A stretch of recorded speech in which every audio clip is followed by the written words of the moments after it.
Salut, bienvenue dans Capsule Deck, la série de vidéos dédiée au deck building et à la présentation de deck. Aujourd'hui, on va s'intéresser au format paquet scellé, donc c'est le format qu'on utilise durant les AP. Alors, pourquoi j'ai envie de parler de ce format-là? Tout simplement parce que c'est un format qui est un petit peu délaissé, on n'en parle pas beaucoup, et pourtant il y a des choses à savoir pour pouvoir progresser.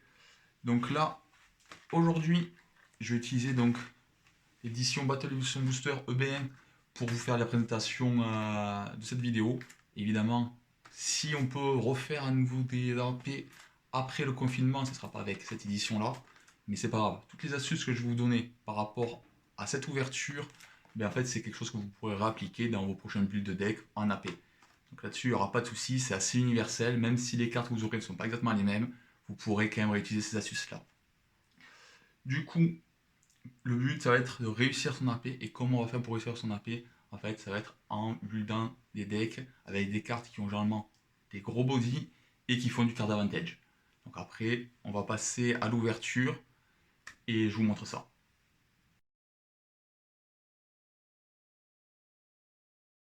Salut, on est de retour. Donc là, j'ai pris un petit peu d'avance. J'ai ouvert les boosters donc avant de reprendre la vidéo. Pourquoi? Tout simplement pour gagner un petit peu de temps. C'est pas très intéressant de vous montrer l'ouverture de booster. Enfin, du moins, c'est ce que je croyais, puisque il s'est passé des choses assez sympas pendant mon ouverture. Donc vous noterez que j'ai trié les cartes par couleur, par contre, par super combo, par leader. Et après, toutes les cartes qui ont un petit peu de valeur, qui sont des SR ou autres, je les ai directement pochetées. Ça, c'est un conseil que je peux vous donner. C'est toujours partir avec vos sleeves en AP et ne pas hésiter à pocheter tout de suite les cartes qui ont un peu de valeur. Il ne faudrait pas les abîmer. Surtout si vous êtes amené à jouer ces cartes-là dans votre deck et que vous jouez un deck qui n'est pas pocheté. Imaginez, vous avez une carte à 20 € dans le deck et vous l'abîmez pendant votre AP. Vous serez un petit peu déçu quand même. Donc on fait un rapide point sur les SR que j'ai pu ouvrir. Donc C17, C18, Rebrian. Et j'ai eu énormément de chance puisque j'ai une troisième carte, c'est la Secret.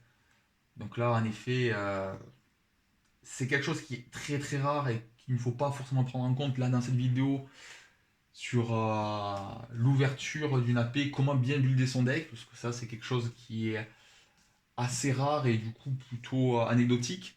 Mais pour moi ça m'a fait en tout cas très très plaisir. Donc les trois sont pochetés. Ce qui peut être aussi intéressant, c'est de regarder tout de suite au niveau de ces cartes-là lesquelles on a envie de jouer dans notre deck. Parce que très souvent les SR sont des cartes très fortes. Et donc ça peut nous pousser vers une direction en particulier. Clairement, la secret, celle-ci, je vais pouvoir la jouer parce qu'elle a une activation combat qui est jouable dans n'importe quel deck et qui est extrêmement forte, celle de voler une battle adverse. Donc ça déjà, je sais que ça sera un main deck. Ribrian, ça demande un leader vert, donc ça peut être contraignant, mais dans tous les cas, c'est pour 2 une 15 000, donc c'est un body correct. Pour un T2, c'est ce qu'on veut. Donc c'est une carte qu'on va avoir envie de jouer. C17, C18, là par contre, attention, c'est le piège. La carte est extrêmement forte, c'est un finisher incroyable, mais ça coûte 8. Et en avant-première, vous aurez rarement l'occasion d'avoir 8 énergies. Généralement, vous serez mort avant, vous aurez gagné avant. Donc, ça semble être la fausse bonne idée, surtout que c'est un combo pour 1 10 000. Donc, ça nécessite d'avoir des énergies d'étape pour pouvoir l'utiliser en combo. Et surtout, ça suit d'énergie. Donc, vous ne pouvez pas vous la rentrer en énergie comme vous voulez et ça risque de vous bloquer et de rester là dans votre main sans grand intérêt. Donc, C17, C18, déjà, première chose à prendre en compte, on ne la jouera pas. C'est vraiment la fausse bonne idée. La carte est très très forte, c'est indéniable, mais en AP, c'est pas du tout ce qu'on recherche. On va chercher à avoir des cartes qui vont être efficaces en début de partie. C'est une bataille de board, une avant-première. Le but, c'est d'avoir des cartes en jeu, des cartes de combat qui sont fortes avec un gros body, qui vont mettre beaucoup de pression à l'adversaire, et ou sinon qui vont nous donner du card advantage, qui vont nous permettre de piocher ou de casser des cartes de la main ou du board adverse pour vraiment voilà, prendre le dessus de cette manière-là. On va pas essayer de faire des combos, on va pas essayer de ramp. C'est pas une édition en plus qui s'y porte, donc même si les cartes sont très très fortes, ben, parfois il faut accepter de ne pas les jouer parce qu'en avant-première, c'est pas ce qu'on va rechercher.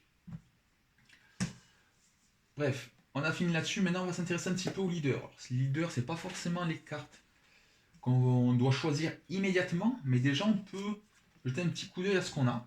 On a Bulma, Nappa, C13 et Tenshinhan.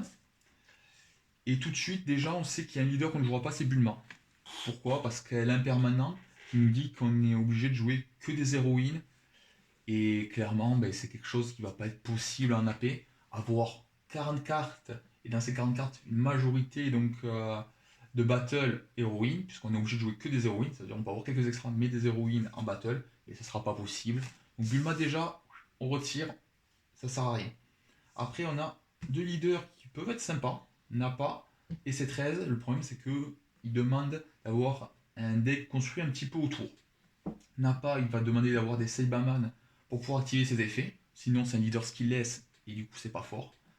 Et C13, ça va demander d'avoir des androïdes verts ou jaunes à défausser pour pouvoir piocher avec. Et après, même une fois éveillé, ça demande quand même un minimum de C14 et de C15 pour pouvoir activer des choses.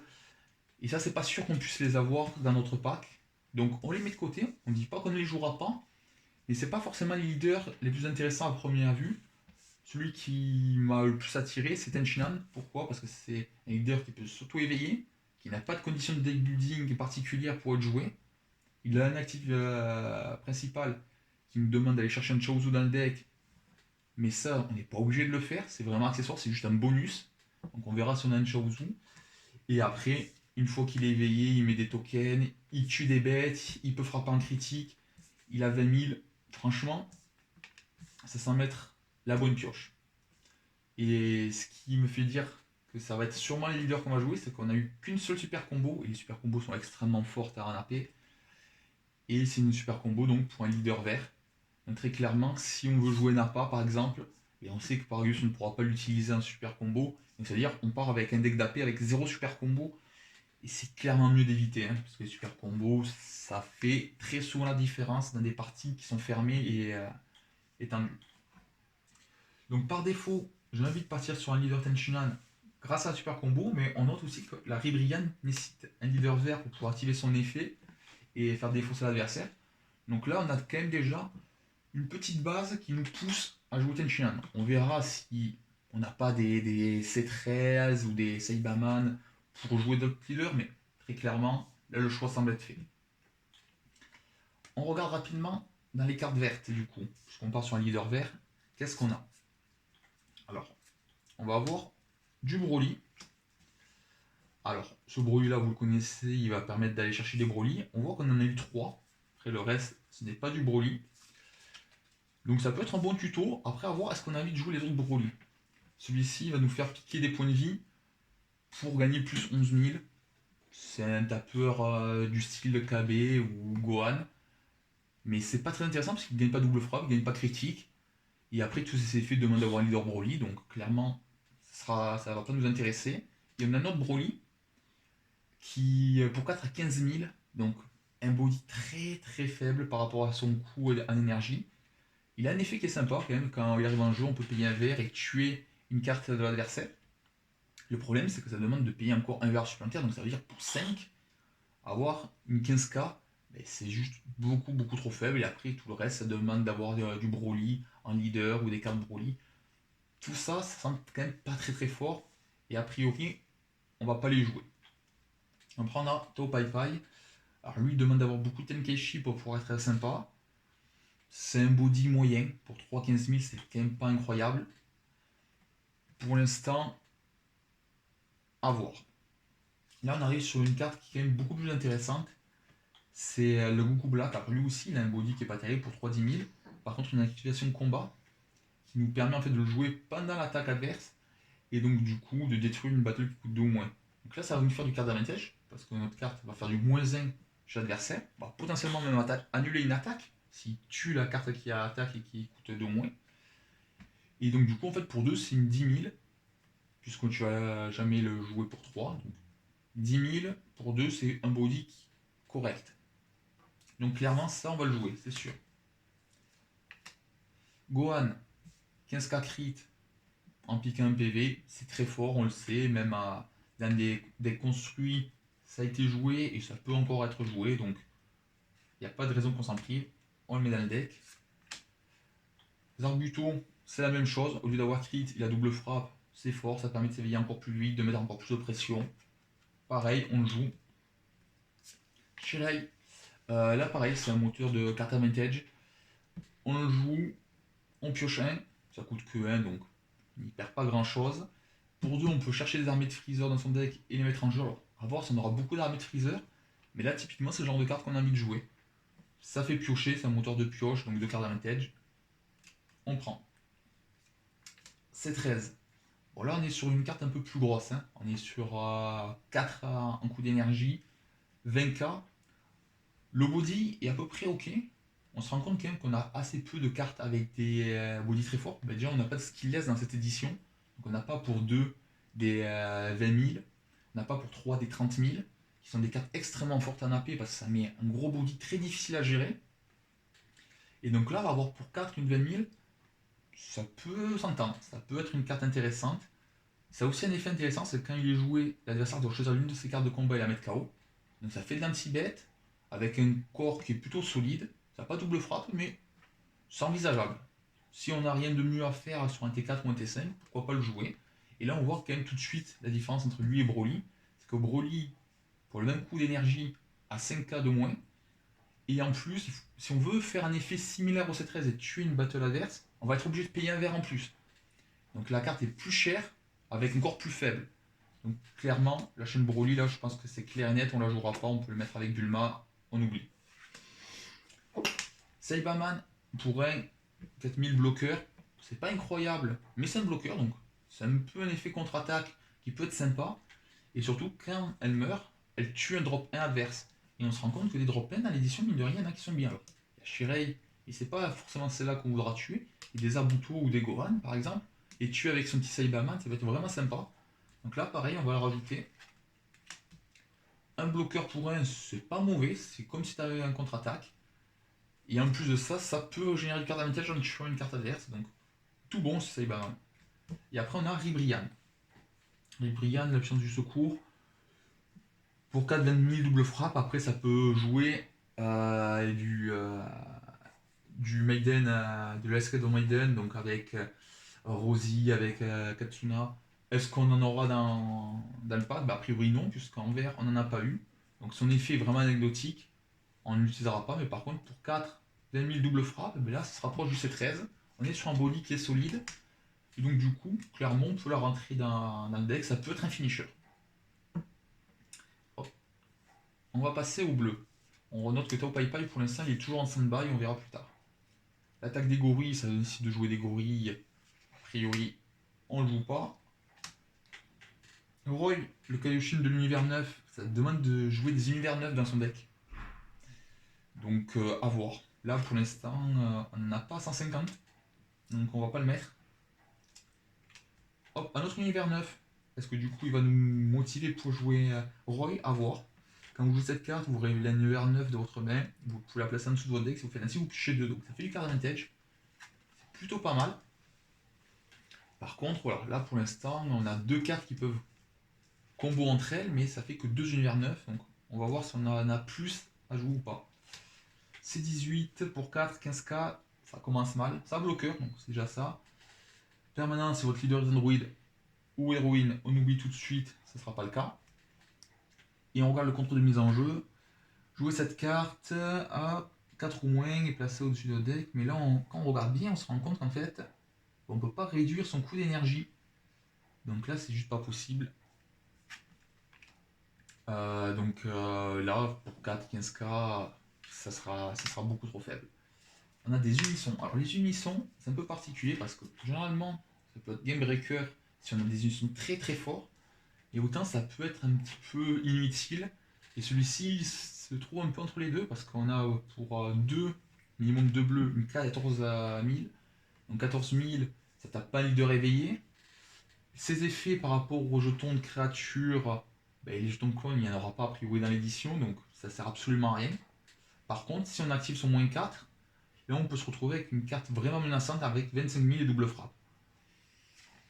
Pareil, ça c'est des cartes qu'on va attendre, mais ça semble quand même être assez faible et on n'aura peut-être pas forcément envie de les jouer. C'est 16. Donc là on est sur une carte qui va combo avec des jetons et de l'android. Ça ne nous intéresse pas. C'est 17. Pour 2, c'est votre leader, textuellement bleu, on oublie. Par contre, Ce qui est intéressant, c'est une fois par tour, vous pouvez placer une carte multicolore bleu-vert de vos sources d'énergie dans vos zones de dispersion, et vous pouvez choisir une carte de combat adverse et la mettre KO. Donc, dans un monde où on jouerait du bicolore vert-bleu, cette carte peut avoir un effet intéressant, et surtout pour 3 20 000. Et c'est ça en fait qui va faire que la carte, on va la choisir. Pour son body, là, on voit que les cartes à 20k, c'est que des drop 4 pour l'instant. Et là, on a quelqu'un qui, avec 3 d'énergie à 20k, c'est un tapeur intéressant, on va le mettre. Et même si on n'active pas son effet, c'est pas grave, on a un corps. On a pour 3 une 20 000. Bergamo, si on a un leader bleu, on s'en fout. Quand cette carte est jouée, pioche une carte. Ça ressemble à Shirei, dans le même esprit, on rajoute. C'est la bonne idée d'être un univers 9, donc là on commence à avoir un peu plus de cartes univers 9. Meshop, c'est un contre-attaque, annule l'attaque, jouez cette carte, vous pouvez choisir jusqu'à une source bleue et la détaper, c'est super fort. Clairement, c'est une très bonne carte en AP. Toutes les contre-attaques sont plutôt bonnes en AP. Et quand c'est en plus rattaché à un body, c'est encore mieux. Donc là, pour 2, 15k, c'est un corps qui est fort par rapport à son coup d'énergie. Et en plus, ça contre une attaque. Et en plus, ça peut détaper une énergie pour refaire un contre. Très bien, on en a eu 2. Donc les 2, on va les mettre dans le deck. Mesure désespérée, donc c'est une compte de mise en jeu qui compte des cartes qui coûtent 2 ou moins. En début de partie, ça peut être sympa si tour 2 l'adversaire prend le risque de se mettre full tap pour mettre une carte à 15k par exemple. Mais hop, direct on le punit, on lui renvoie dans sa main et on est un tour safe. Franchement, ça se tente. On peut le mettre dans le deck et puis si on voit que on n'en a pas l'utilité ou que la partie s'éternise et qu'on l'a pioché un peu tard, un drop 2 ça sera peut-être pas très important de le contrer, bah voilà, hop, on le mettra en énergie. En rouge, Kaiuchin, vous connaissez tous cette carte, ça on le met directement pour 1 plus 10 000 double frappe à la créature attaquante. C'est juste trop fort, ça peut donner des létales un peu imprévus. Le trunk, ben c'est comme le Gohan critique, on l'a rajouté tout à l'heure donc il n'y a pas de raison qu'on rajoute pas le trunk. Éveil de KB, pour 0 donne plus 6000 à une carte. Mais en fait, tout simplement, celle-ci, on va la mettre dans le deck parce que c'est comme si on combotait à 10 000. Et donc en AP, c'est une sorte de mini super combo, ça fait pas piocher. Mais du coup, on a pour 0 un combo 10 000. Faut le voir vraiment comme ça. Piccolo pour s'éveiller, ça peut être bien, sauf qu'on a un leader qui peut s'éveiller lui-même. Et puis on a eu quand même un truc, on a eu un Gohan, on a eu pas mal de cartes qui nous piquent des PV. Donc là, déjà, on commence à se dire que ça servira peut-être pas forcément d'avoir cette carte-là. Elle, on la met de côté. Lunch, ça demande d'avoir des terriens rouges, 0 win, on oublie. Piccolo, nouveau, on oublie. Vegeta, choisissez un de vos Saibaman et mettez-le au KO pour piocher et activer son effet. Mais des Saibaman, pour l'instant, on n'en a eu qu'un seul, il est vert. Et là, quand on regarde le reste du rouge, on voit pas de Saibaman, donc a priori, c'est pas une carte qu'on pourra jouer. Pareil, si votre leader n'a pas, vous pouvez choisir des Saibaman, tout ça, on oublie. Golden Freezer, si vous avez une carte, des cartes rouges et bleues dans vos zones d'énergie, vous pouvez donc faire plein de choses. C'est rigolo, mais en fait, ça ne sera pas du tout utile dans un deck comme ça. Je le retire. Tenchinan, quand vous combotez avec cette carte, vous pouvez améliorer donc du coup des cartes sans capacité. Et il n'y a pas d'édition, donc inutile à nouveau. En noir, on a C8. Si votre leader a Sangoku enfant, hop, on oublie. Aru, ça vous connaissez, c'est super fort. 15k critique pour 3. Un body avec un coup converti de mana qui est assez intéressant. Il peut meuler, ce sera peut-être pas forcément nécessaire si vous n'avez pas d'espace-temps à jouer.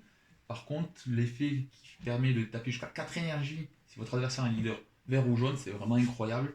Surtout que Tenchinan, on se rend compte quand même que c'est un leader assez polyvalent dans cette édition qui va être vraiment très très fort et souvent privilégié par les joueurs. Aru, voilà, va pouvoir victimiser les Tenchinan adverses. Donc c'est une carte qu'on va vouloir mettre sans souci dans le deck. Même si l'adversaire ne joue pas un leader vert, dans tous les cas, ou un leader jaune, dans tous les cas, ça reste pour 3 une 15 000 coups critiques. Donc plutôt une bonne carte. Il s'est jamais perdu parce que ça se combo, donc pas de souci. Bombe lourde à distance, on en a eu 2. Activation principale, l'adversaire choisit une de ces cartes et la transfert dans sa dimension parallèle, c'est vraiment très très fort. Il n'y a qu'une carte en jeu, c'est un gros pâté. vous pouvez pas forcément le gérer parce que voilà, il a 20-25k de puissance et que vous avez que des petites bêtes, et ben hop, pour un, il part. Incroyable cette carte. Ça à jouer sans la moindre hésitation. Un espace-temps, des espaces-temps, c'est toujours fort. C'est toujours bien d'en avoir dans son deck pour rentabiliser sa dispersion. Ça joue gratos. Aucune raison de ne pas le jouer. Et ça fait du card advantage surtout. Après, on a une petite toit qui marche avec les souverains, les serviteurs, tout ça. On s'en moque.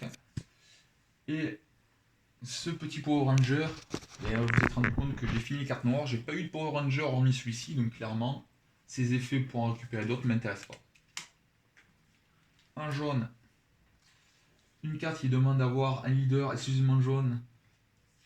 On s'en moque. Gohan. J'ai 2 papis Gohan. C'est pour un donc des bloqueurs. L'échange on fera pas, mais c'est pas trop grave. Ça reste pour un des bloqueurs. C'est un peu dans le même esprit du Cyberman. Alors en moins fort parce que ça tue pas les drop 1. Mais éventuellement ça peut rentrer dans le deck. Ça reste une contre-attaque. Roy, quand il attaque, on choisit une carte adverse, on la passe en inertie, c'est incroyable. Donc ça très clairement on va la jouer. Pour 2 c'est 15k. C'est un body très intéressant sur un coût en énergie relativement modeste. L'effet est vraiment bien. Oh, directement dans le deck. Goku Kaioken pour 5, 25k, double frappe. C'est tout ce qui va vraiment nous intéresser hein, sur cette carte. Mais c'est un corps. C'est un corps intéressant. 25k, c'est beaucoup plus que quasiment toutes les cartes de l'édition. Ça coûte un peu cher, mais ça peut être un finisher puisque ça double frappe. Et puis dans le pire des cas, si on ne le joue pas, ben voilà, c'est pour 0 plus 5000. Je pense que ça peut avoir sa place. Zarbon pour 3, 15k. Body correct. Quand on combo, on peut détaper une carte. Ça peut être vraiment intéressant si on a des bons bloqueurs. Dans tous les cas, le body est correct par rapport au coût d'énergie. Ça se combo pour 0. On peut l'intégrer. Appel d'armée de Freezer. Il faut avoir des armées de Freezer. Pour l'instant, on n'a que Shirei qui rentre comme cible à cette carte. Donc en effet, on ne va pas la jouer. C15 qui nous demande d'avoir des leaders. C13, a priori, si on part sur un chien, on ne le jouera pas. Shield Danger, si le leader est univers 9, hop, ça ne nous intéresse pas trop. Après, ça se pour 4 une 20k. Ça n'a pas double frappe par contre. Ça peut pas tuer des bêtes comme C13. J'ai peur que ça soit quand même un petit peu faible. Ça va être pareil dans les cartes où on va hésiter. On note que c'est un univers 9, donc ça peut combo avec les autres cartes qu'on avait mis de côté. A voir. Super C17. Donc lui, si vous avez 50 druides, etc., ça ne sera pas le cas. On va oublier, 5k c'est beaucoup trop faible. Carte inutile. Hop, ça va nous demander d'avoir un leader exclusivement jaune. Donc on ne va pas jouer également les petits renforts. C14 et C14, pareil, on est plus sur une stratégie Android, c'est pas ce qu'on a privilégié avec le deck. On va les mettre plutôt de côté, surtout que les bodies sont pas très bons pour 4-15k encore une fois. C'est quand même très très faible. En multicolore, là on a un très très bon Vegeta. Pour 3, 20k, c'est énorme. En plus, il a un effet qui est assez sympa. Son permanent permet d'attaquer les cartes de combat adverses en mode action. Donc typiquement, l'adversaire garde un petit bloqueur pour pouvoir protéger sur une attaque de l'une de nos cartes qui aurait par exemple double frappe. Hop, on va le chercher avec le Vegeta et du coup on peut faire passer notre double frappe. Pareil, si notre adversaire a des petites cartes comme Shirei qu'il a joué en début de partie, juste piocher un. Il a atteint le bon moment pour l'utiliser en combo, et bien hop, on va aller chercher Shirei, la tuer, et en fait on l'empêche de faire des combos faciles. C'est une manière indirecte de faire du carte advantage, sachant que même si notre Vegeta il a perdu une attaque pour gérer une carte faible, il a 20k, l'autre aura beaucoup de difficultés quand même à aller chercher. On le voit surtout entre 3, il n'y en a pas beaucoup qui ont autant de force. Donc c'est vraiment une très bonne carte. On en a eu 2, donc on est assez content. Ça, c'est clairement des cartes qu'on va jouer pour le corps en fait, pour la puissance physique de la carte, et en plus son permanent le rend encore plus intéressant. On a C21. Alors C21, c'est une très très bonne carte. Même si on ne la joue pas depuis nos énergies, en fait, ça reste une carte super intéressante parce que son auto va permettre d'aller burn un PV. Un peu comme Champa, ça va être une carte qui va, enfin comme Champa, comme la Kai, qui donne double frappe en combo. C'est une carte en fait qui va permettre d'avoir un létal un petit peu inattendu. Et autant les gens ont l'habitude de voir Kai ou Champa dans les decks, et donc s'attendent à une potentielle double frappe en combo. Autant C21, ça c'est une carte totalement négligée généralement par les adversaires. L'adversaire ne va pas s'attendre à ce que quand il a un point de vie, on puisse lui donner le point de vie sans qu'il ait de réponse. Donc là, évidemment, on le joue parce que ça peut donner des victoires. Et en plus, pour 5,25k, au passage, c'est quand même un bon body. Et ça tue une bête. Donc en vrai, elle a tout pour elle, cette carte. Et les petits animaux de compagnie, vraiment sympa. C'est des univers neufs aussi. Donc du coup, on se dit que le paquet d'univers neufs là peut être plutôt sympa. Ça bloqueur, pour 2,15k, c'est un bon body sur un bon coup d'énergie.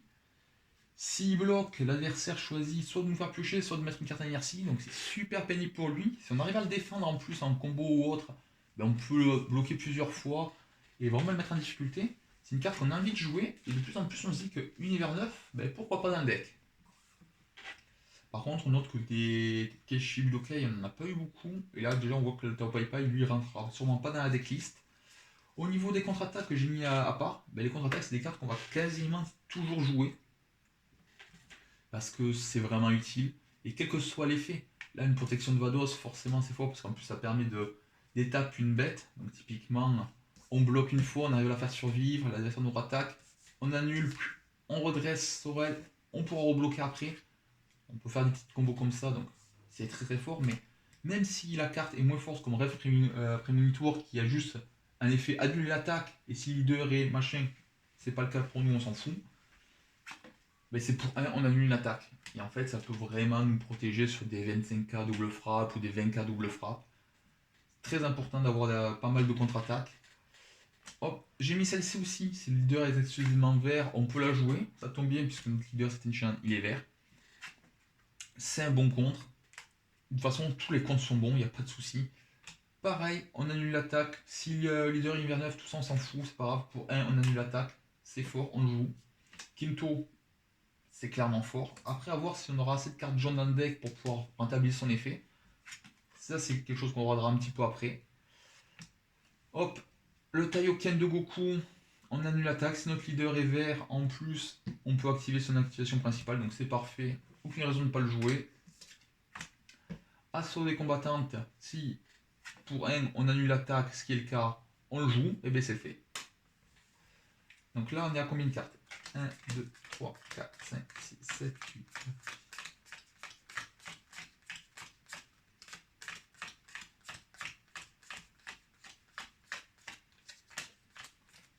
On est à 36 cartes, 37, 38. Il nous reste 2 cartes à rajouter.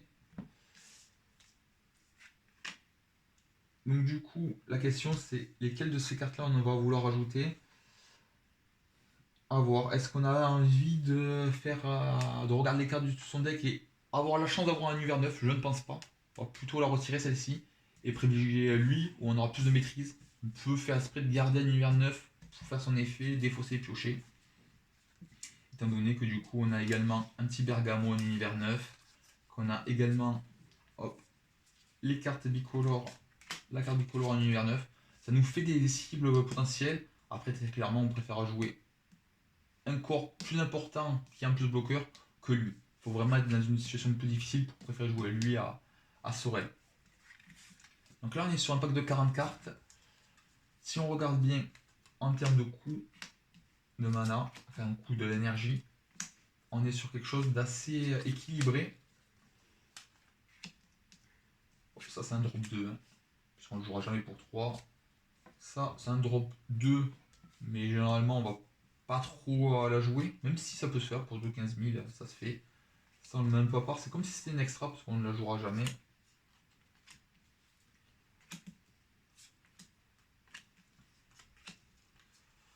Des drop 2, c'est des extras.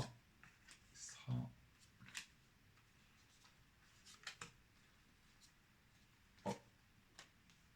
Alors ça c'est pour 0 donc c'est encore à part. 5.